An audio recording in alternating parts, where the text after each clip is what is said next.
Les conseils de Tidjane Thiam contestent la décision de radiation de leurs clients de la liste électorale, évoquant une incompétence de l'autorité ayant prononcé la mesure. Les épreuves sportives du baccalauréat 2025 ont officiellement démarré sur l'ensemble du territoire, marquant la première grande étape de l'examen. Et la ville de Danané renoue avec ses taxis communaux, un service de transport public relancé pour améliorer la mobilité urbaine. Voilà pour le sommaire de cette édition. Bienvenue à tous et à toutes. La radiation de M.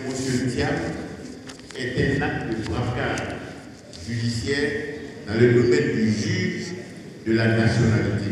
Les avocats de Thiam montent au créneau. Lundi 28 avril, au siège du PDCI-RDA, ils ont contesté la radiation de l'ancien patron du Crédit Suisse. Tidjane Thiam a été radié de la liste électorale en raison d'une irrégularité liée à la détention de la double nationalité au moment de son inscription. La décision a été prise par la présidente du tribunal. Parce que le contentieux sur la nationalité, il est de la compétence du tribunal de première instance. Alors que vous êtes la juridiction présidentielle. Alors, il faut savoir que dans un tribunal, il y a la juridiction présidentielle, c'est le juge unique, le président du tribunal. Bon, avec Ouattara, ils ont créé la juridiction des contestations en matière de... Bon, mais ça, c'est toujours la juridiction présidentielle, qui est par délégation de pouvoir, donc désigne un juge pour le faire. Et puis, il y a le tribunal. Le tribunal qui statue dans sa forme collégiale. Ça veut dire, juge unique, vous n'êtes pas le tribunal. Donc, vous ne pouvez pas connaître du contentieux de la nationalité. Cette décision, qui n'est pas susceptible de recours, compromet pour l'instant la possibilité d'une candidature de Tidjane Thiam à l'élection présidentielle prévue le 25 octobre 2025. Comme à l'accoutumée, les examens en Côte d'Ivoire débutent par les épreuves physiques et sportives. Pour l'édition 2025 du baccalauréat, celles-ci ont officiellement démarré le lundi 28 avril. Selon un professeur d'EPS et les candidats, les épreuves se déroulent dans de bonnes conditions. Les épreuves physiques se passent très bien, par la grâce de Dieu. Le ministère de l'Enseignement technique et de la formation professionnelle nous a mis dans les bonnes conditions pour effectuer les épreuves physiques. Tout s'est bien déroulé en ordre. Rien n'a été signé. Les épreuves ont très bien débuté vu que les profs sont motivés, ils nous encouragent. Quand c'est pas bon, ils nous disent qu'on peut faire mieux. Donc, il y a le deuxième tour. On essaie de se donner à fond. Je pense bien que l'EPS a contribué à ma réussite au bac. L'examinateur souligne que les candidats ont répondu présents et se sont montrés à la hauteur des attentes. Oui, les élèves ont répondu présents. C'est le premier jour, le premier prévoir. On a près de 300 candidats de la journée de jeudi. Au niveau des épreuves, ils ont 2 épreuves gymnastiques. Ils ont l'enchaînement imposé et l'enchaînement libre. Et ils ont le lancer de poids. Ils ont le saut et ils ont la vitesse. Notons que les épreuves physiques du baccalauréat ont débuté le lundi 28 avril 2025 et prendront fin le 9 mai 2025. La 20e édition du Festival international de la culture et des arts de Daoukro a refermé ses portes le samedi 19 avril. À cette occasion, plusieurs partenaires techniques, institutionnels et financiers ont été honorés pour leur contribution au succès et à la croissance du festival au fil des années. Pendant une semaine, Daoukro, dans la région de Lifou, a vibré au son, au rythme de la culture et du tourisme.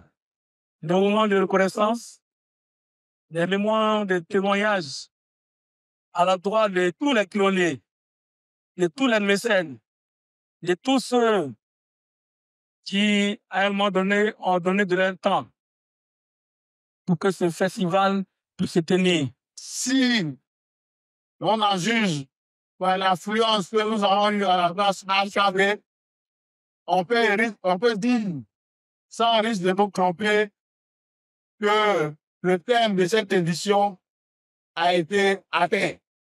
Les objectifs ont été atteints. Merci encore au commissaire général de FICAT et à toute son équipe. Le 20e anniversaire du festival a été également marqué par des campagnes de sensibilisation, des actions de solidarité, de grands concerts, une soirée d'hommage et de beauté, ainsi que par l'investiture officielle du chef du village de Pré-Presso. Le FICAD s'impose ainsi comme un moteur de brassage culturel et un levier de développement socio-économique pour la région de Lifou, la Côte d'Ivoire et toute la sous-région. Le transport urbain dans la ville de Danané se développe et pour cause, pour rallier les différents quartiers de la cité des Ronces, les populations se déplacent désormais en taxi-véhicule en lieu et place des mototaxis exerçant depuis plus de 2 décennies. Ces taxis ne sont pas que de simples véhicules de transport. Ces taxis représentent beaucoup pour la commune de Danané, pour notre ville. Cette action à mettre à l'actif de l'équipe municipale actuelle est saluée par les cadres et autorités administratives qui ont profité de la cérémonie de lancement de la première flotte pour donner des conseils aux chauffeurs. Je voudrais m'adresser à tous nos frères transporteurs et particulièrement au président des transporteurs de Danané. Transporter des vies humaines confère aux conducteurs une responsabilité plus importante et donc une vigilance plus accrue.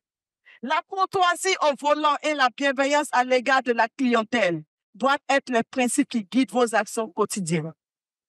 Je voudrais donc que vous soyez le porte-parole de ce message de sensibilisation à l'endroit de vos pairs afin de donner aux taxis communaux de Danané l'image de transport urbain de qualité. Votre rôle est central. Vous êtes non seulement des professionnels du transport, mais aussi des acteurs de proximité, à l'écoute de vos passagers, garants de leur sécurité et de leur confort. Nous avons beaucoup déploré les accidents de la circulation. Je voudrais vous demander de ne pas augmenter la charge des pompiers civils. Notons que depuis la crise de 2002, ce sont les engins à 2 roues qui servent à de moyens de transport dans la ville de Danané avec son corollaire d'accidents mortels. Voilà qui met fin à cette édition. Merci de l'avoir suivi. L'information continue sur cette info et sur cetteinfo.ci.